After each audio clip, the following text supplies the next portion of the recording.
Olá, eu sou a Ana Rê, sou a idealizadora da comunidade Omni, que é um grupo de mulheres empreendedoras aqui de Campinas e região, e também do Café com Marketing, que é um evento que a gente realiza a cada 2 meses aqui em Campinas.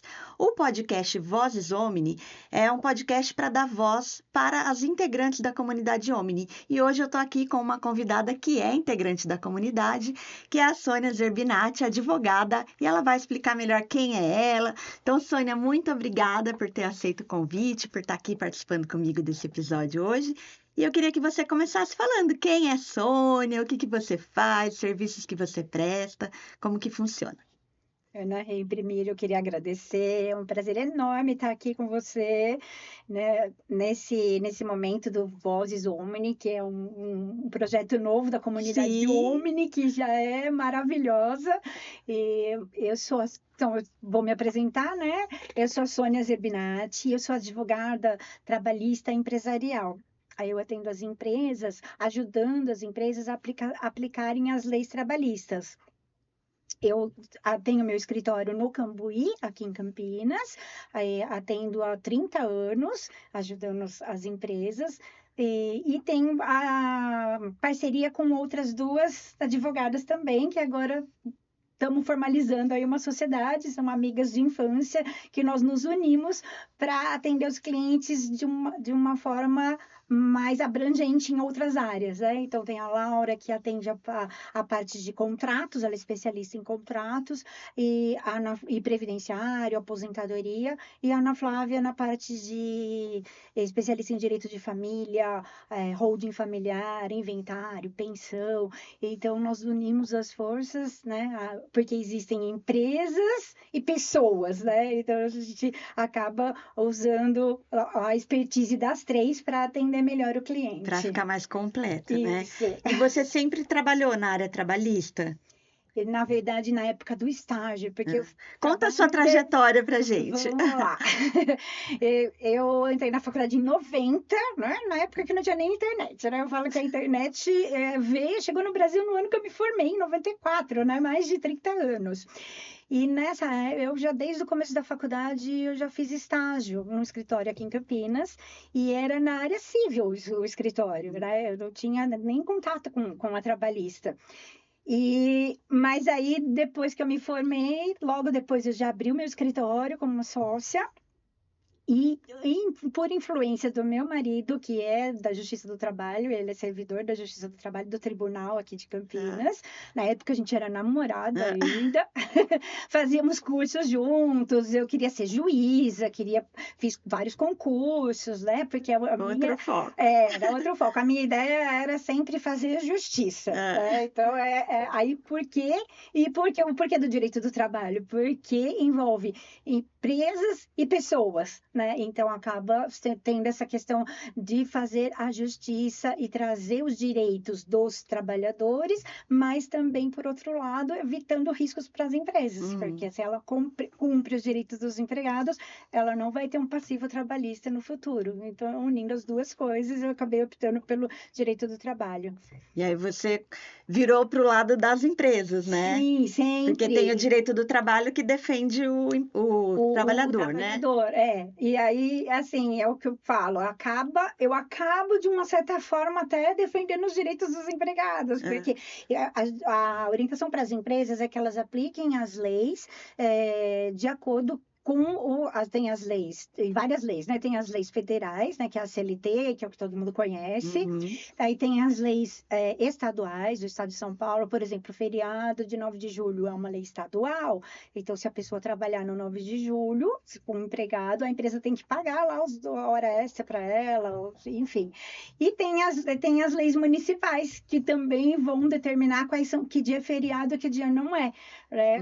Um exemplo de lei estadual estadual, de lei municipal, que é feriado. Aqui em Campinas, por exemplo, Corpus Christi é feriado, mas tem cidades que não tem essa lei, então não é feriado. Aí o funcionário que trabalhar, ele não, a empresa não precisa pagar o 100%. Ah, E nem fazer, ou então existe pagamento de hora extra com 100%, ou existe a compensação de horas, uhum. que é feito através de um documento, né? E isso tudo aí é uma coisa assim que brilha meus olhos, Ah, né? Quando eu falo de direito, eu falo de é a ajudar as sua praia. pessoas. Eu amo o que eu faço. Eu não consigo me ver em outra profissão. Ô, Sônia, e você dá consultoria para as Sim, empresas? sim. É, porque é diferente do defender, né, a empresa da consultoria. É assim, na verdade, os meus clientes, a maioria deles, eles chegaram no meu escritório, as empresas, elas chegam já com o processo trabalhista na mão, né? Então, assim, olha, eu recebi uma intimação aqui de um processo, e aí você faz a defesa. Então, nós temos uma equipe lá no escritório que fazemos a defesa, então, aí com documentos, tem toda uma parte estratégica. Aí, a partir desse processo, nós fazemos uma análise criteriosa do que tem ali naquele processo, o que que ele está pedindo, o que que esse funcionário, por que que gerou essa ação Uhum, trabalhista, tá? Então existe o pedido de hora extra, aí fazemos a reunião com os proprietários, com os gestores de RH, para entender o porquê chegou naquilo, né? Teve recibo de pagamento, ele não tinha um termo de compensação, realmente ele fazia tudo aquilo. Existem também, Ana Rê, claro, aqueles que agem de má fé, né? aham, Isso a gente sempre, né? sempre. Os funcionários que acabam entrando na justiça e pedindo absurdos, né? Aham. Então, a gente faz toda a defesa e estratégia e depois fazemos a defesa, comparecemos na audiência e depois chamamos a empresa para fazer essa consultoria preventiva. Então, funciona dessa forma, né? Uhum. Nós vamos analisar o que está acontecendo, fazemos uma auditoria, vamos dizer assim, né? Aham. Dos documentos das empresas, dos empregados, quais são os documentos necessários de cada categoria, porque existem categorias diferenciadas, né? Uhum. Então, por exemplo, lá no escritório, o nosso foco é atender bares e restaurantes. Ah, eu ia te perguntar É, isso, né? É um nicho que você trabalha bastante. isso, e também empresas do comércio, empresas familiares que começam pequeno e crescem. Então, por quê? Porque elas têm normas específicas. Além de todas aquelas leis, né, que eu estava falando, existem as normas coletivas do Uhum. sindicato da categoria dos empregados. Então, sindicato da categoria de bares e restaurantes, ele tem lá as cláusulas que são específicas para os empregados dessa categoria. Por exemplo, cesta básica. Quem trabalha no comércio não recebe cesta básica, mas quem trabalha no restaurante vai receber a cesta básica. Olha. Não está na lei, né? Aham. Ou é por uma liberalidade da empresa, né? Tem empresas que mesmo não estando ali na lei nem na convenção, ela quer conceder. Uhum.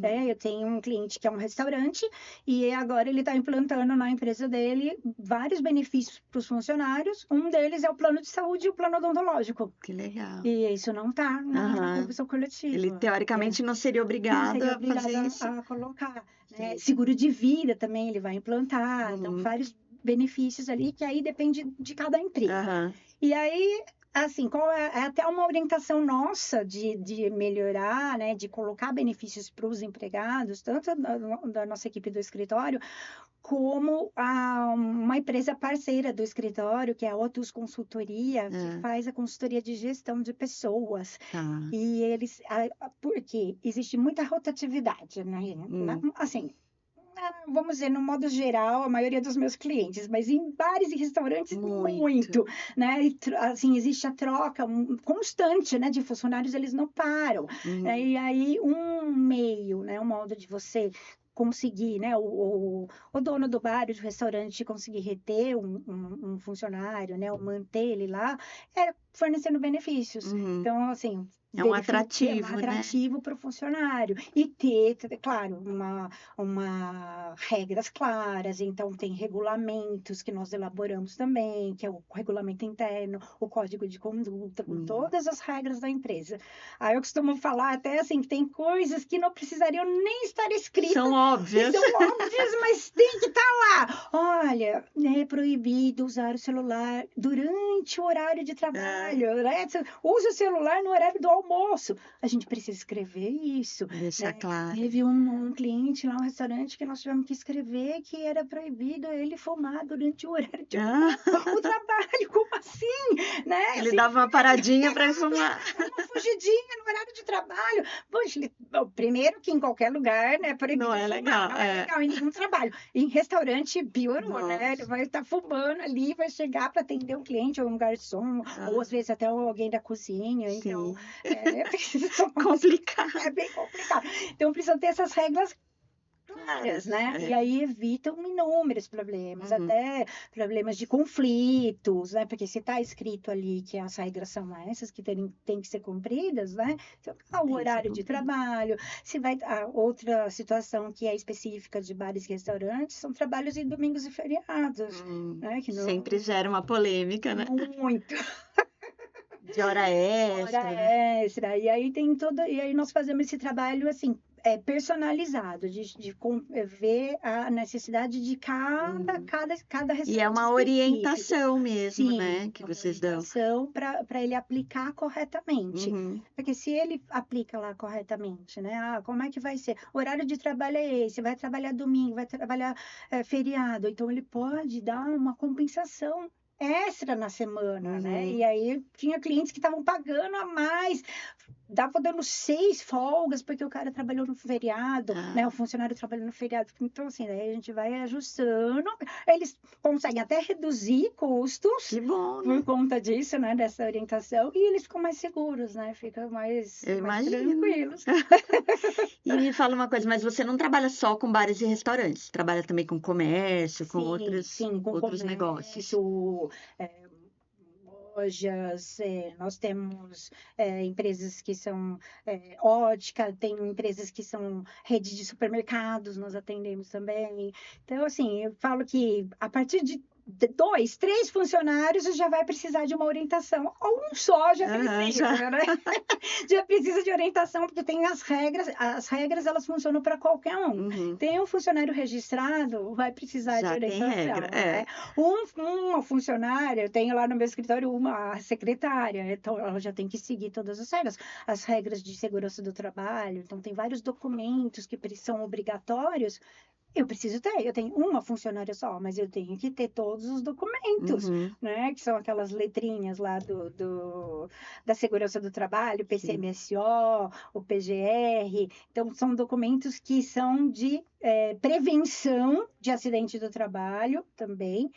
E agora está vindo, uma nova lei, né, Hum. que vai entrar em vigor. Era para ter sido agora em maio, e aí o governo, era de tantos empresários, o lobby dos empresários É, acabou demorou. dando certo, e o governo adiou essa lei, que é a NR1, que é uma norma regulamentadora do Ministério do Sim, tá Trabalho, super em alta que esse está todo assunto, mundo né? falando, É, né? Então, por quê? Porque as empresas precisam olhar para a saúde mental dos funcionários. uhum. É, Bem-estar, né? o bem-estar, a ergonomia, é uma regra que já existe há muitos anos, mas ali nessa regra, essa NR1, eram regras que falavam sobre a ergonomia, né, do funcionário, como se ele está bem sentado, tal, Aham. se ele trabalha sentado, ou mesmo se ele trabalha em pé, mas tem que ter tudo certinho para Não evitar dá nenhum problema. para evitar problemas de saúde, afastamentos, Uhum, e aí o que está dando muito, né? Burnout, estresse,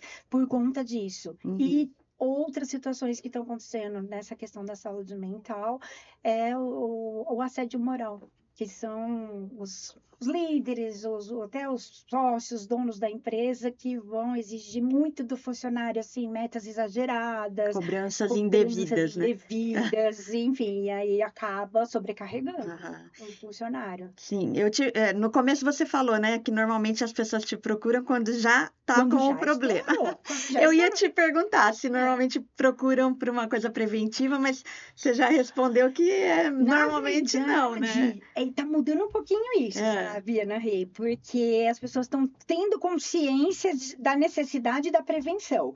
É que a Não cultura... deixar acontecer, né? Mas é assim, é a cultura do Brasil, né? A cultura dos brasileiros é resolver o problema, não ter a prevenção, né? Então, isso em todas as áreas. A gente vê na medicina, né? Você vê, assim, há muito pouco tempo que começaram essas situações de, vamos a prevenção, vamos fazer exames preventivos para você não ter nenhum problema. Enfim, assim, eu tenho até um depoimento pessoal relacionado a isso, né? De doença. No meio da pandemia, eu tive câncer de mama. E aí, por que eu tô curada? Faz 4 anos já, né? Ai, que bom. Graças a Deus.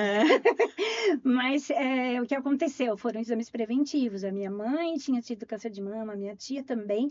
E aí, desde a época, 18 anos antes do meu, eu fazia exames anualmente. Já acompanhava. Assim, por acho que uns 5 anos eu fiz a cada 6 meses, assim, a prevenção por conta do histórico mesmo. E tal. E assim, você foi fazer o exame, você foi procurar, porque eu tenho uma pessoa da família que fala isso. Quem procurar? Porque você vai procurar. Não, gente, é diferente. Eu faço o exame porque se pegar no começo, eu consigo ser curada.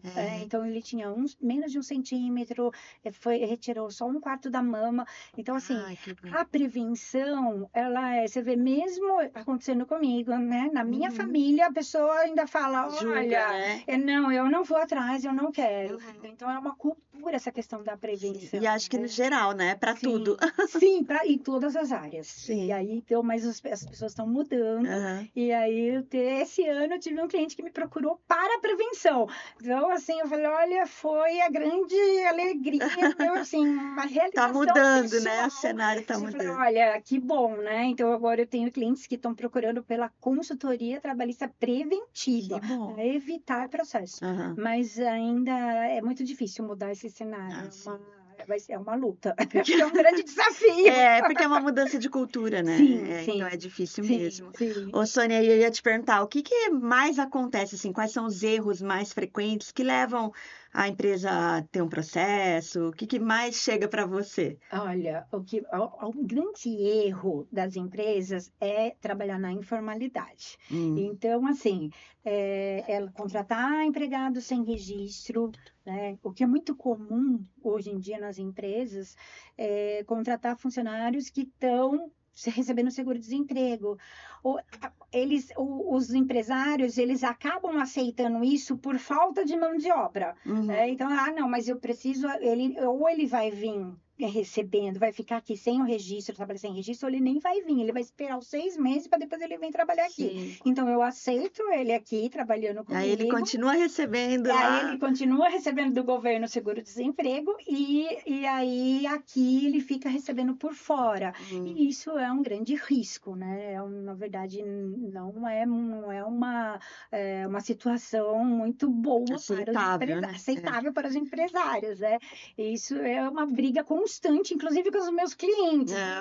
Porque tem alguns que eles são resistentes. Mesmo sabendo que eles já vão ter problema, eles ainda ficam...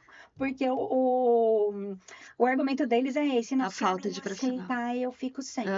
Mas assim, o que acontece? Amanhã ele vai lá na justiça, aí ele fala, olha, eu estava trabalhando sem registro e agora eu quero meu registro. Porque no primeiro momento ele fala, não, eu quero continuar recebendo seguro-desemprego, tá tudo bem. Ele aceita numa boa, e aí depois... beleza, mas assim, mas eu costumo até falar para os meus clientes, tá bom, você não vai seguir minha orientação, então vamos fazer o seguinte, você vai fazer um documento de efeito moral. Você vai pedir para ele assinar que é ele que não quer ser registrado. Não vale nada na justiça, mas é um efeito moral. Pelo menos você tem você tem um documento na mão. Porque tudo tem que ser documentado. Quanto mais documentos tiver, mais garantido. Fica mais fácil de fazer. Garantido não é, né? Mas é mais fácil. Não é assim. Porque mesmo a gente fazendo a consultoria preventiva, né, o que acontece? Nós conseguimos diminuir o número de processos, mas evitar 100% não existe. Porque sempre tem aquele que age de má fé e ele vai procurar alguma coisa. principalmente aquele que foi dispensado por justa causa. Ele vai, é uma ação-reação. A empresa dispensa por justa causa porque ele roubou a empresa, ele roubou, né? Enfim, tem câmeras provando que ele roubou. Mesmo assim, Ele vai na justiça e ele entra falando que está errado, que é para reverter essa justa Que causa, coisa, né? e ainda pede o dano moral porque ele foi dispensado por Por justa justa causa. Ai, meu Deus. Então, assim, se nós temos toda uma documentação, se teve uma Provas. orientação correta, aí a É empresa vai diferente. ganhar esse processo, né? Sim. Facilita, né, a Com defesa. certeza, com certeza. Ô, Sônia, aí eu falo sempre que o podcast é para a gente falar sobre as dores e as delícias do empreender, né? Ah, sim. Então, falando das suas delícias como empreendedora, o que hoje te satisfaz no seu trabalho? Fala, nossa, eu amo o que eu faço por causa disso. Olha, é assim, de ver a segurança né, dos meus clientes quando eu faço essa orientação jurídica e eles conseguirem ter essas regras claras e aí conseguir entender melhor as leis, né, e a hora que começa a diminuir o número de processos, eles começam a ter mais documentos, formalizar o trabalho, isso me traz uma satisfação tão grande que eu falo, olha, tá dando certo, eu tô atingindo o meu propósito. Porque aí ele visualiza que a coisa está funcionando, né? Isso, exatamente. Então, assim, isso é maravilhoso. Porque eu imagino, né, que deve ser uma dificuldade até para você convencê-lo, né, de que aquilo vai ser bom para ele no futuro, porque não é Sim. uma coisa da noite para o dia, né? Não, e assim, o que a gente costuma dizer é que, na verdade, o jurídico, ele não é um gasto, ele é um investimento, é um futuro, né? Ele está evitando prejuízo lá na Sim. frente, né? Sim. Então, mas É satisfatório. é maravilhoso, eu amo o que eu faço. E você já teve algum perrengue, alguma situação ruim no seu trabalho, assim, Então, teve. falando das dores, né? Agora. Sempre tem, né? Sempre tem. Sempre tem, né, Ana? Eu acho que a pior dor foi quando eu tive que me afastar para o tratamento do câncer. Foram 4 meses que eu tive que me afastar do escritório e assim, como eu tinha toda uma organização, né? Tinha a equipe, aí tinha na época a Laura, que hoje é minha sócia, a gente tinha uma parceria, ela conduziu meu escritório, o escritório não parou. Eu fiquei afastada do escritório, e ela conduziu, e aí eu acabei aprendendo na marra a delegar, porque a gente tem aquela coisa, não, eu sou a empreendedora, eu é que tenho que fazer sozinha e ninguém pode fazer, e ninguém pode fazer como eu, né? E isso é centralizadora, né? Sim. Achar que você que dá conta daquilo, Sim, e né? na verdade não, né? Então, tem muitas pessoas capazes também como nós, e que pode conseguir. E aí eu contratei uma pessoa que está comigo até hoje. Que bom. Ô, Sônia, deixa eu te perguntar, na faculdade a gente não aprende essa coisa de ser gestora do próprio negócio, né? E aí você aprendeu a ser advogada, e aí chega na hora, é um desafio, né? Muito grande. Na verdade, assim, é o que você falou, né? A gente entra na faculdade, a gente aprende sobre leis, aplicar as leis, né? Ensinar os clientes a aplicarem as leis corretamente. E gestão não existe na faculdade. Agora acho que até tem, né? Mas na nossa época não tinha. 30 anos atrás ninguém nem se falava isso, né? Eu aprendi um pouquinho olhando o escritório que eu trabalhava, que eu fiz estágio, então eu aprendi um pouco, mas aprender mesmo que é gestão há muito pouco tempo. Eu tive uma sociedade de 21 anos e aí a gente acabou que cada uma tinha um objetivo diferente, nós nos separamos e há 8 anos eu fui entender que o escritório era uma empresa, que precisava de gestão administrativa, gestão de pessoas, gestão financeira e gestão de marketing agora, né? Com certeza. Então, e por falar em marketing, a gente, né, você faz parte da comunidade. Eu queria saber como você enxerga a comunidade, se você acredita que ela é uma das ferramentas de marketing para o seu negócio, o que você vê de bom ali parcerias, network, enfim. Maravilhoso, né? Assim, com certeza. Tudo que a palavra que eu vejo para comunidade Omni, se for resumir uma Ah, palavra só, seria conexão. tá. Porque ali são muitas mulheres que têm as mesmas, vamos dizer que estão passando praticamente pelos mesmos desafios, né, Uhum, de ser empreendedora e gestora ao mesmo tempo. sim. Então tem essa conexão, troca de ideias e o networking, né? A troca de negócios e fazer parte da comunidade Omni é tudo isso. Ah, E é maravilhoso. então você recomenda para quem está Com começando a empreender? certeza, com certeza. E além disso, né? Porque nós temos os encontros presenciais, Sim. né? Do Café com Marketing, que a gente participa, e tem as masterclass lá com Uhum. especialistas, que são muito bom. E agora esse projeto novo do Do Vozes Omni, podcast. do podcast, é muito bom. Que bom. Ô, Sônia, então o nosso papo está terminando e eu queria que você deixasse um recado final para quem está nos assistindo, nos ouvindo e deixar seu contato para quem precisar, né, contratar seus serviços ou ter uma orientação, né, uma orientação preventiva. Como que faz? Então, o que eu deixo aqui é a importância da prevenção em todos os sentidos, e principalmente na área jurídica, que isso vai ajudar a todas as pessoas para evitar risco no futuro. Então, aí eu deixo aqui, o meu escritório fica aqui no Cambuí, na Emílio Ribas, em Campinas, aí convido todos que quiserem, né, trocar uma ideia, entender um pouco melhor sobre esse universo jurídico, estou à disposição. E o meu Instagram, que é @zerbinatiadvocacia.com.br. Obrigada, Ana Rê. Eu que O papo foi agradeço. maravilhoso. É muito bom mesmo. Então a gente se encontra no próximo episódio do podcast Vozes Omni. Até lá.